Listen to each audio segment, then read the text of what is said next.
The afternoon sun blazed down like a spotlight, bouncing off the tall glass towers and turning the city streets into glowing ribbons of heat. Cars zipped past, strangers hurried with their own worries, and countless chances slipped through the day unnoticed.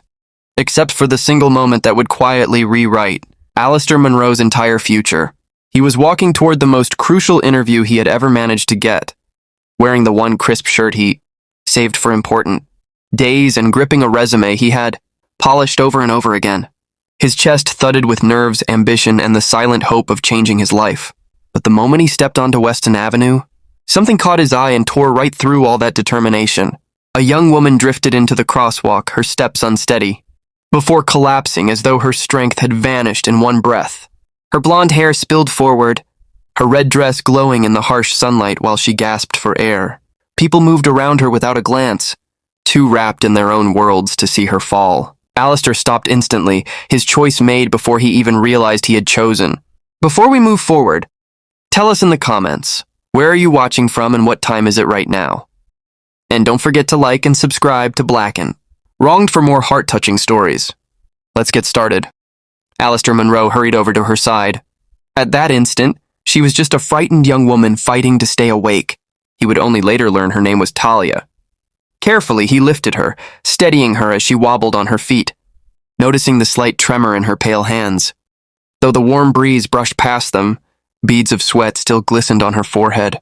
In a faint, shaky voice, she admitted she was dizzy and hadn't eaten since the previous night. Without a second thought, Alistair guided her to a bench at the nearby Weston Avenue bus stop. Placing himself between her and the harsh sunlight, he handed her his water bottle, encouraged slow, steady breaths, and patiently waited as her strength gradually returned. 10 minutes slipped by. Then 15. By the time Talia managed to steady herself, Alistair's chance at the interview had vanished. A heavy weight settled in his chest, but he kept his face calm. He helped her call for a ride, stayed until she was safely seated, and offered a small, encouraging nod before turning away. Each step he took away from Weston Avenue felt heavier than the last, knowing exactly what he had given up. Soon, Alistair arrived at the Western Industries building, a massive steel tower that seemed almost to judge him with its cold walls. At the lobby, the receptionist spoke politely but without warmth. The interviews were over. The hiring manager had already left, and the decision was final. He froze, feeling a strange emptiness, not from the scorching sun, nor from the long walk, but from the crushing truth that his act of kindness had cost him an opportunity that could have changed everything. The receptionist's eyes softened when she noticed the weight of his disappointment, yet the rules were unyielding. Alistair stepped back onto the sidewalk, his figure casting a long shadow on the scorching Weston Avenue, almost as if the street itself mourned with him. In the days that followed, Alistair returned to his modest routine, delivering parcels, cleaning a warehouse at first light, and organizing dusty shelves. He never spoke of that moment to anyone. He did not regret helping Talia. What weighed on him was how the world often ignored gestures like his. Bills piled up relentlessly, and the flicker of his dreams began to fade. Alistair Munro often wondered if his life was meant to be nothing more than endless struggles. Yet fate had its own plans. One Thursday morning, right after finishing his delivery shift, his phone rang unexpectedly. On the other end was Anita, the executive assistant to Victor Maddox, the CEO of Western Industries, the very company where Alistair had recently lost his interview. His heart skipped a beat as she told him to come in immediately, not for an interview, but for a private meeting personally requested by the CEO himself. Shock, disbelief, and curiosity surged through him all at once. Had they changed their minds? Had someone spoken on his behalf?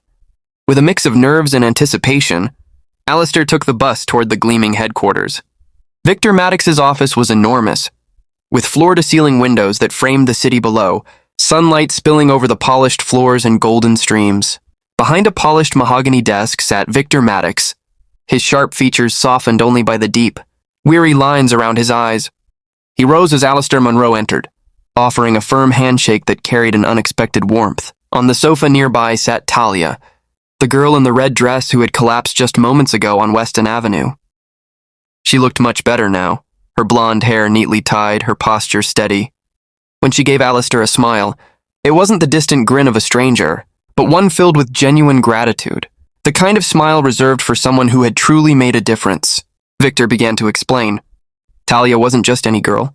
She was his daughter, and the stress from a major project setback at Western Industries had left her exhausted, running on little sleep and forgotten meals. On her way to fix what she feared would harm her father's reputation, her mind and body had simply given out. Talia then explained in vivid detail how Alistair had stayed by her side, guided her breathing, shielded her from the harsh sun, and ensured she was completely safe. She had tried to locate him afterward, but didn't know his name until security cameras on Weston Avenue finally revealed his identity. Victor Maddox turned to Alistair with sincere appreciation, saying that true character mattered far more than resumes. Anyone can ace an interview, he said, but not everyone will put kindness above personal gain. Instead of the position Alistair had originally applied for, he was offered a more valuable opportunity, an assistant coordinator role with full training, benefits, and room for long-term growth. Alistair stood there, unable to speak, tears welling at the corners of his eyes.